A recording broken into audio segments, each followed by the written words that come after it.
दोस्तों हम लोगों ने कई सारी मेजर क्रॉप्स के बारे में पढ़ लिया था। हम लोगों ने राइस, व्हीट के बारे में जाना था, फिर उसके बाद हम लोगों ने मिलेट्स में रागी, ज्वार और बाजरे के बारे में जाना था। आज हम बात करेंगे और भी बहुत सारी क्रॉप्स होती है, मेजर क्रॉप्स होती है जो आपके देश में बोई जाती है, इनकी फसल आपके देश में होती है और बहुत ज्यादा फेमस है। सबसे पहले हम बात करेंगे बेटा पल्सेस के बारे में, दालों के बारे में। कई प्रकार की दाल आपके देश में देखने को मिलेगी। आपको क्या लिखा हुआ है? पल्सेस लाइक मसूर यानी कि lentils, chickpeas and black grams are essential for the protein in the Indian diet. Bharat में इन सब दालों का इस्तेमाल बहुत ज्यादा किया जाता है। कौन कौन सी लिखा हुआ है आपको देखने को मिल रहा होगा, नाम ध्यान रखना। हाँ, अब पूछा जाता है इससे क्वेश्चन कैसे बनता है? इससे क्वेश्चन बनता है लेग्यूमिनियस क्रॉप्स के बारे में। एमसीक्यू पूछा जाएगा कि इनमें से कौन सी लेग्यूमिनियस क्रॉप्स है। लेग्यूमिनियस मतलब होता है फलीदार पौधा है। 4 ऑप्शन दिया जाएगा। जो ज्यादातर पल्सेस होती हैं, ज्यादातर जो दालें होती हैं बेटा, ये फलीदार ही होती हैं, फलियों के रूप में आती हैं। चाहे वो मटर हो, चाहे वो चना हो, चाहे वो आपका मसूर हो, सभी की सभी जो दाल देखने को मिलेंगी आपको, ये फलियों में देखने को मिलेंगी। और इन फसलों में, इन दालों में ज्यादातर प्रोटीन का जो आपका जो इंटेक है, प्रोटीन की जो न्यूट्रिशियस वैल्यू है, वो बहुत ज्यादा देखने को मिलेगी। आगे क्या लिखा हुआ है? आपके देश में वेल ड्राई क्लाइमेट में आपको देखने को मिलेगा कि जहां पे बारिश कम हो रही हो, सूखा पड़ता हो, वाटर रिक्वायरमेंट कम हो, ऐसे स्थानों पे आपको दाल की खेती देखने को मिल जाएगी। और कहीं ना कहीं ये सीरियल क्रॉप, अनाज के साथ इसका प्रयोग बहुत ज्यादा किया जाता है। यानी कि रोटी और चावल के साथ दालों का प्रयोग आपके भारत में अत्यधिक रूप से किया जाता है। ध्यान रखना बच्चों। मेजर पल्स प्रोड्यूसिंग स्टेट आपके इंडिया में एमसीक्यू क्वेश्चन बना है, इससे ऊपर ध्यान रखना। मध्य प्रदेश में सबसे ज्यादा पल्सेस होती हैं। दाल सबसे ज्यादा खेती आपके देश में कहाँ होती है? एमपी में होती है। ध्यान रखना बच्चों। उसके बाद यूपी है, राजस्थान है, महाराष्ट्र है। सबसे ज्यादा महाराष्ट्र में और यूपी में होती है। सॉरी बच्चों, मध्य प्रदेश और यूपी में होती है। आपको ये याद रखना है। हाँ, अब एक इंपॉर्टेंट फैक्ट ये आ गया, भारत जो है, इंडिया जो है, हमारा प्यारा भारत जो है, वर्ल्ड में नंबर 1 पे है दाल के कल्टीवेशन में। ठीक है, भूलना नहीं है आपको। वर्ल्ड में दाल के कल्टीवेशन में भारत जो है सबसे नंबर 1 पे आता है। आप बिल्कुल याद रखना। दाल कहीं ना कहीं क्या करती है? इंप्रूव करती है। किस चीज को इंप्रूव करती है? Soil fertility bye fixing the nitrogen and grown mainly during the rabi season. इनका क्या होता है? पल्सेस की बुआई जनरली कब की जाती है? रबी सीजन के और खरीफ सीजन का जो आपका समय होता है वहां पे देखने को मिलेगी। रबी सीजन में ज्यादा देखने को मिलेगी। और नाइट्रोजन वैल्यू को फिक्स करके यहाँ पे दाल की खेती ज्यादा से ज्यादा किया जा सकता है। ये पल्सेस के बारे में बेटा बताया मैंने आपको। आगे देखते हैं। और भी कई सारी फूड क्रॉप्स हैं जो आपको पता होना चाहिए, जैसे कि टी। अब इससे एमसीक्यू क्वेश्चन बहुत बने हैं टी से। अदर फ्रूट क्रॉप्स जो हैं आपकी, ग्रेन्स, अनाज के अलावा जो अलग अलग और सारी जो आपकी फूड क्रॉप्स है, उनके क्वेश्चन बनते हैं, तो एमसीक्यू में बहुत बने। क्या है? टी के बारे में बात करते हैं। Tea is a major beverage crop grown in the hilly region of India.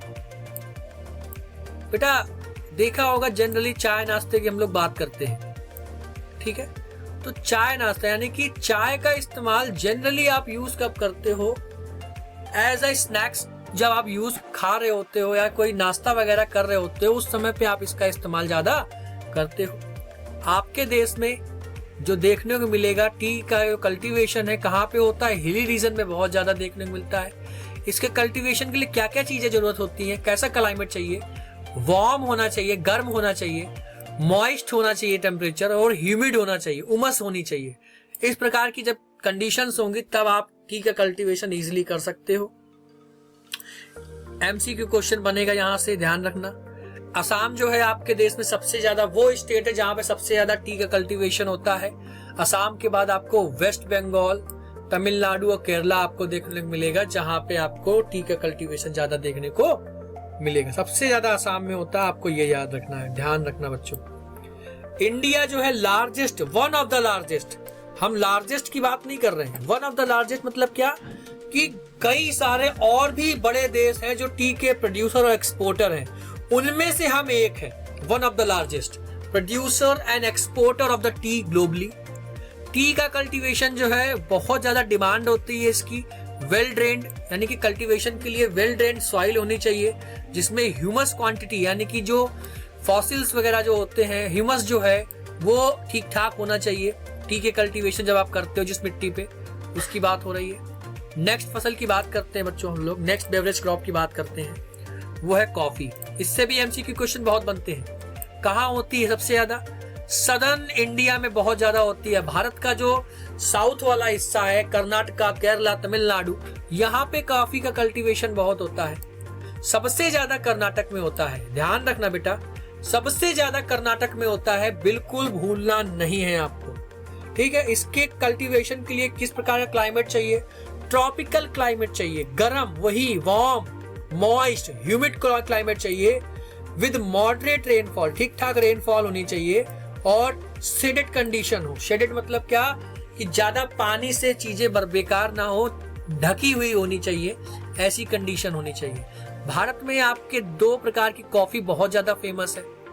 एक लिखी हुई है अरेबिका और रोबस्टा। एमसीक्यू पूछा गया है बेटा कि कॉफी कहां से आपके देश में आई है, यानी कि कॉफी की फसल आपके देश में कहां से आई है, कहां से, किस देश से बेसिकली ओरिजिनेट है जो आपके देश में चालू हुई है। तो याद रखना बेटा, यमन वो कंट्री है, मैं लिख देता हूं, अफ्रीकन कंट्री है।